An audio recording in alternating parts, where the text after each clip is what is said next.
This is Real Talk, Real Change. You're broken down and tired. I just want my pain to end, and I maintain if I was white, I wouldn't have to go through that. Tear me to pieces, skin and bone. We're now a year into the pandemic, and we all know that blacks are 3 times more likely to get the virus than whites. We saw this huge disparity in the infection and even the death rates were both blacks and Hispanics. It should make us mad because people should walk into a hospital feeling safe. And we'll rise up. Scientists have raced to get a vaccine in the arms of Americans, but many black and brown people are refusing to take it. There are a couple of things about it that worry people. Why do so many black people distrust the medical system? The answer is rooted in horrific abuse that dates back to slavery. There's the infamous Tuskegee experiment, where doctors told black men that they were being treated for, quote, bad blood, but that was a lie. They deliberately allowed syphilis to progress in the men by withholding treatment from them without their knowledge. The experiment went on for 40 years. The case of Henrietta Lacks, a black woman who died of cervical cancer in 1951. Doctors harvested her cells for research without her knowledge or consent.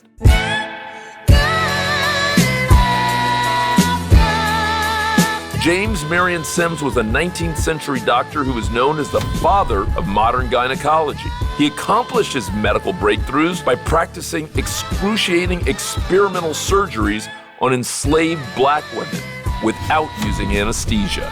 And up until just a few years ago, medical books included myths like this one. Do black people feel pain the same way as white people? A 2016 study showed that 50% of medical students and residents who were studied thought that black people couldn't feel pain. Medical students were taught that black people have thicker skin or less sensitive nerve endings than whites, so they feel less pain. The pandemic has exposed one of America's dirty little secrets. Turns out it's also a medical emergency that we can no longer ignore. This is how black people get killed. Joining us now, Dr. Jen Ashton and Dr. Jen Caudle. Welcome to you both. It's nice to see you. Thank you. Thanks for having me. Dr. Caudle, you think that we've hit an inflection point where the combination of things that have happened over the last year fundamentally will create different experiences for patients of color, and particularly black patients? The systemic and historical racism that brown and black people have experienced throughout this country over the years in so many different sectors, it literally is sort of widespread. While these are things that I've known about and my community has known about, what I'm really happy to see in this last year more than I've ever seen before is that now the nation is talking about it and talking about it in a way that I hadn't really heard about before. So even though I know there's a lot of work to be done, I'm hopeful that this is the start of a new day, that this sort of reckoning that we're experiencing will translate to, eliminating racial health disparities. And Dr. Ashton, what about you? I've spoken to so many friends I know who are not black in the last couple of years. Has been a revelation. When you see pieces like that, are you surprised? I've seen firsthand women of color get different care in obstetrics, in gynecology, and it's a bias that most people in the medical field are unaware of themselves. And all I can say is time's up. Dr. Ashton, how much conversation are you seeing when you're in predominantly white settings? Are they talking about it differently? And do you see any tangible action that is giving you hope? We have determined that women of color are at higher risk for a plethora of medical conditions, diseases, complications, and they should be prioritized in terms of screening, testing, treatment, and care.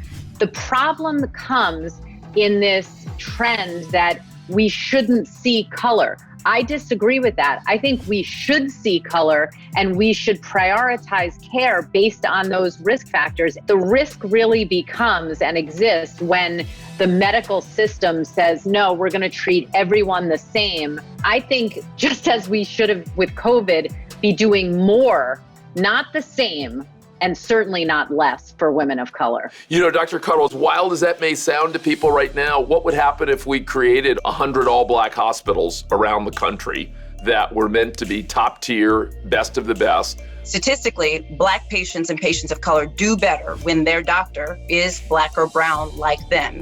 In terms of creating environments to basically prevent maybe the racist and the racism and sort of the inequities that happen, to me, the solution is people just need to stop being racist and start looking at people and communities and individuals the way we really are. And to what Dr. Ashton mentioned, this concept of not seeing color, I think that's a very interesting point because we're always judged by our color. And that's exactly the dichotomy that is the problem here. And But Jen, see, I think we're saying the same thing only in different ways. I would argue that it would be malpractice if a physician of any color saw a Black person and didn't recognize in a proactive way that Black patient has certain risk factors that a non-Black patient doesn't have. And so I think we're saying the same thing, just different ways.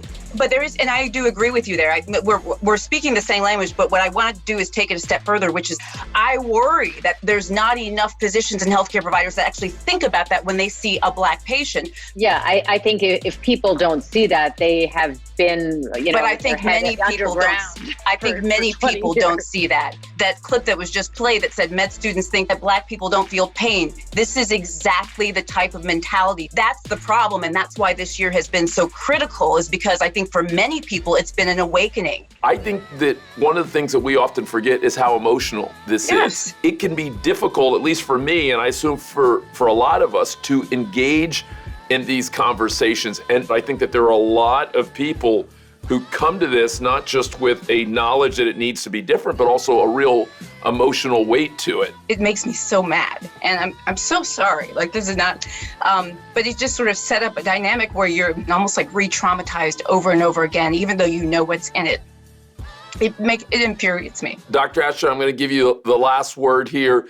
To dovetail on so much that Jen said, I mean, first step in medicine and public health and science is observation, and we know what the observed issues are. Now we have to address them. Dr. Ashton, Dr. Cottle, thank you guys both for joining me today. I really appreciate you. Such a pleasure. Bye, Jen. Bye, Jen. Hey, tune into the Carlos Watson Show. It's like no other. You're going to enjoy it every weekday on YouTube.